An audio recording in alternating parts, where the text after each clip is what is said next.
Hey, people often ask me why am I so passionate about economic modeling, and I'm going to tell you today my personal story why I am so passionate about economic modeling.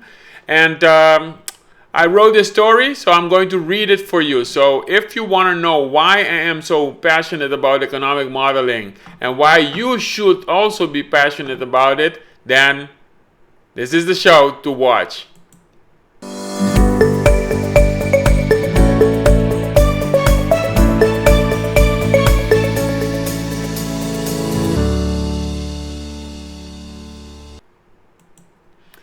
Hi, my name is Ronnie Camira, and I am the host of Data Analysis and Policy Show, the show where we turn data into analysis so that you can write the right policies.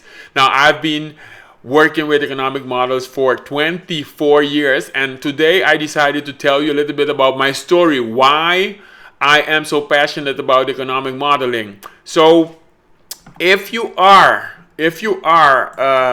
a policy advisor who struggles with data, with economic analysis, with writing policy papers, and with becoming actually the trusted advisor with a high paycheck, especially in this COVID-19 times, who doesn't want to become a trusted advisor with a high paycheck?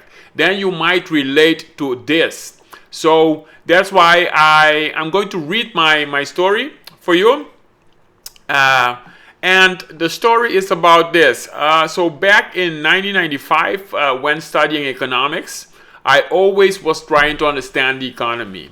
There were many opposing theories about the economy that competed with each other. You know, many economists, many professors talked about how they thought that the economy worked. Many professors. So what did these professors do? They gave you data, which was all around spreadsheets on websites. They talked to you and they said, yeah, you have to go to that website.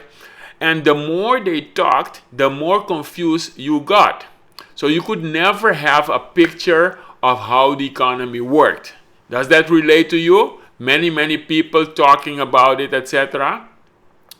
And when then there were the problems of economic indicators. So many indicators. When we had to write a policy note, for instance, during my study, we would write different sentences trying to relate one indicator to the other. And there were hundreds of indicators in the economy, and you could not possibly know which indicator was the most important. So all these indicators seemed important. The gross domestic product, the consumption, the taxes, the employment, the unemployment. Look at that. All those indicators, they seemed important.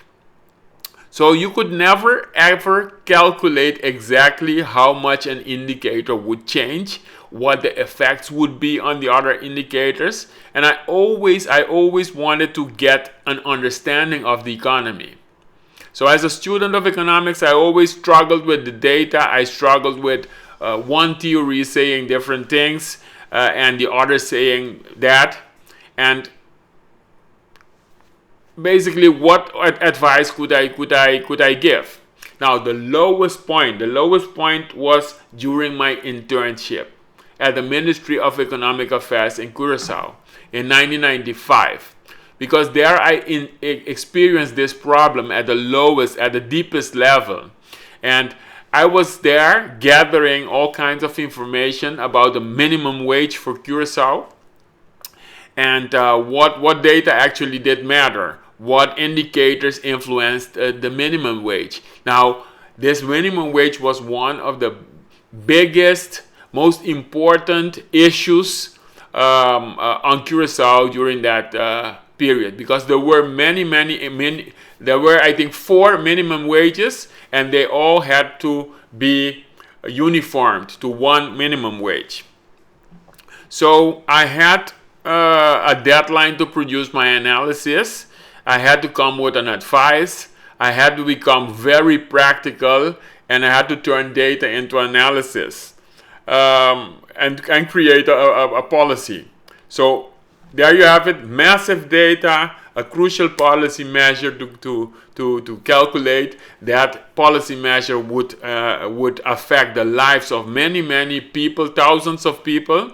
And I was just struggling, like, did I miss an indicator? What is the relationship? Was my analysis complete? Did I have enough data? So that's the picture.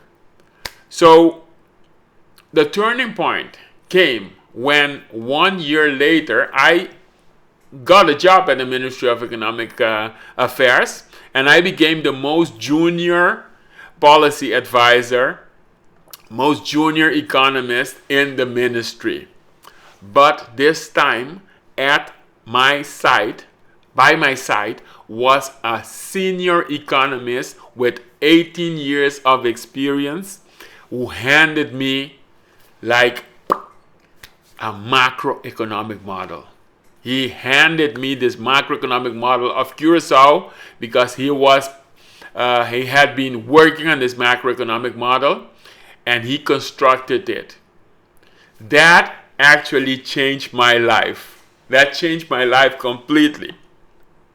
So I was not anymore asking myself what data I should collect, what data were important, how the data was related, because I was not dabbling anymore about the possible effects of any policy measure. I had a magic tool in my hand. Now, what is the result? What's the result? The result was that in just 3 months time, I was the only one on the whole island who could calculate the effects of the structural adjustment package of the International Monetary Fund. So there I was, the most junior economist at the department, and within 3 months I was able to calculate the structural adjustment package, which was actually I calculated the sales tax, the effect of the sales tax. So imagine you getting a macroeconomic model, and within 3 months, be able to calculate, understand the model already, and calculate a sales tax, and writing that in a policy note, a short policy note, and then sending that to your boss as the most junior economist or policy advisor there. So can you imagine the thrill I had? So then after that, I calculated the whole structural adjustment package of the International Monetary Fund by myself with the macroeconomic model. Okay? So there I was the junior economist, but with advanced knowledge due to my economic modeling. Due to my economic model, I was able to calculate the effects of the national policy with the introduction of the sales tax for Curacao. I wrote a policy note, and I sent it to my Minister of Economic Affairs, and he boasted about it, about the policy note, and he just called the Minister of Finance who wanted my advice. So after 3 months, I was giving senior advice to the Minister of Economic Affairs, to the Minister of Finance. Now, this is when I dove into macroeconomic model. I wanted to read everything about macroeconomic modeling. I asked my mentor with 18 years of experience, asked him everything I could ask about economic modeling. I studied the data, I studied the system, and I ran every simulation that I could run. I wrote about 200 policy notes and gave them to the policymakers. Okay? So I monitored the key indicators about the economy, and I collected data that nobody knew was important, and I quickly got an overview of the economy, how it works, etc. So my star rose fast, and I advised the Council of Ministers. I was called in for many negotiations between social partners and the government, and my most memorable achievement was me sitting as the advisor of the Minister of Finance at the IMF office in Washington. So I flew to Washington because of my macroeconomic model. So that speeded up my knowledge. This macroeconomic model, this speeded up my knowledge, and this helped me with the analysis, and it helped me also to write concise policy notes, and it helped me also to give presentations. Now, during this period, 4 years, I gave 12 national workshops to many stakeholders, senior policymakers, labor unions, let me see here, policy advisors at the Ministry of Finance, Ministry of Economic Affairs, Ministry of Social Affairs, the Chamber of Commerce, and the Central Bank. So after a while, the Prime Minister invited me to join her National Restructuring Planning Bureau to advise her. So basically, within 3 months, I was able to run my policy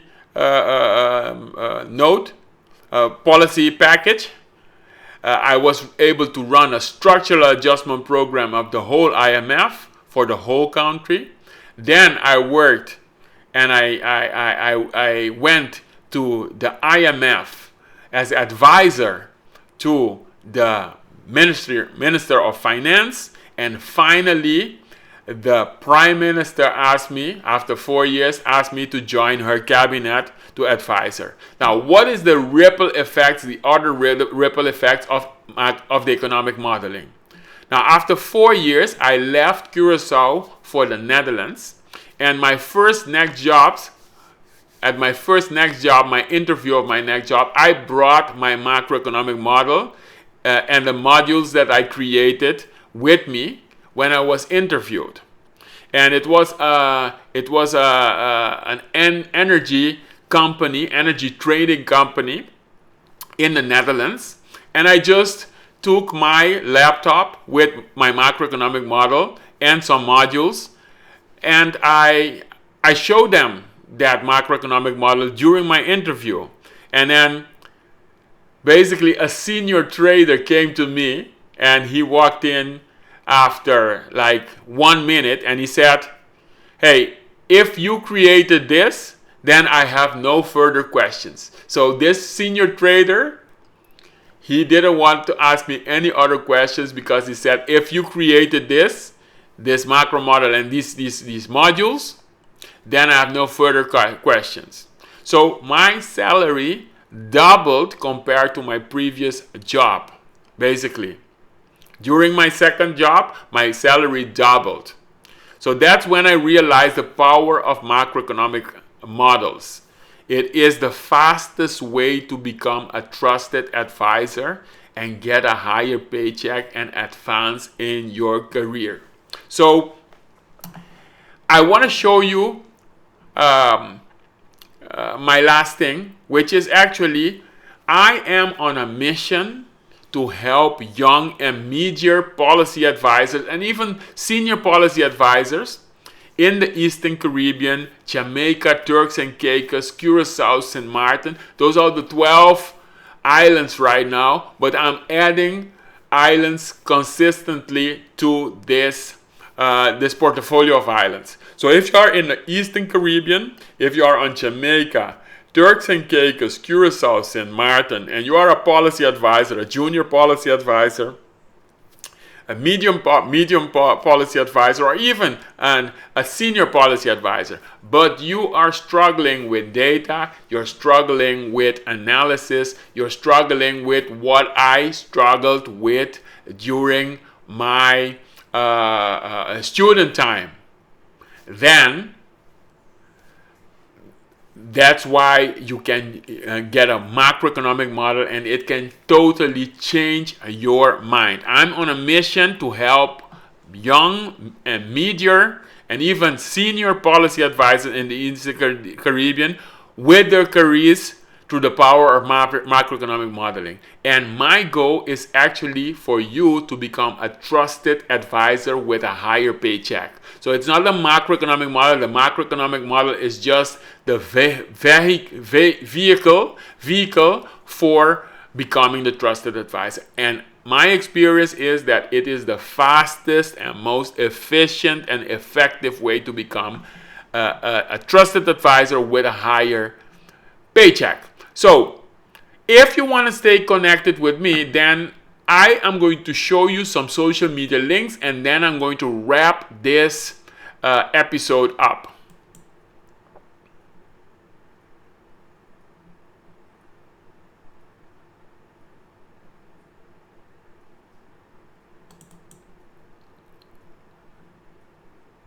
So there you have it. There you have it. Why I am so passionate about macroeconomic modeling. It is the fastest way to become a trusted advisor. I have experienced this myself during my career, and I also have other students that have accomplished this. For instance, Mr. Jude Houston, which is a policy advisor, was a policy advisor at the Ministry of Transport, Telecommunication, and Tourism of Sint Maarten.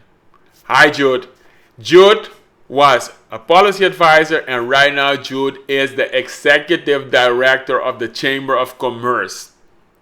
And this happened very, very fast because of economic model. Of course, he did other things also, but I'm sure, and he said to me that the macroeconomic model was a major point in his career, because the knowledge you have becoming a senior advisor, becoming the trusted advisor, that is how it works. So if you have any questions regarding my story, if you have any comments, just put them below. If you are on Facebook, just put them in the comments. Don't forget to like. If you are on YouTube, just click on the thumbs up and become a subscriber of my channel. If you are on LinkedIn, share this episode. Share this episode with everybody, because there might be other policy advisors in the Caribbean, Eastern Caribbean, Curacao, Sint Maarten, other islands in the world who can use this this tool, and who can use this episode also. So that was my story. See you next time.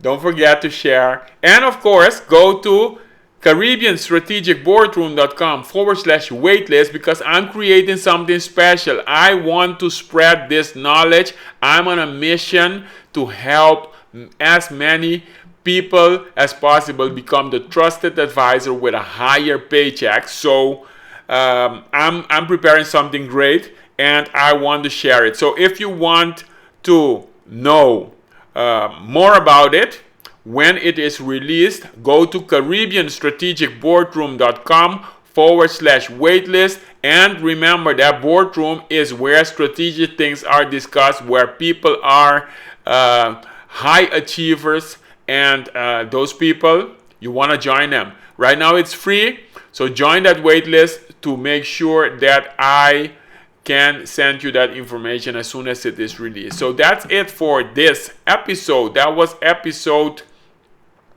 about my story. Now you know why I am so passionate about it. So if you have any questions, just ask.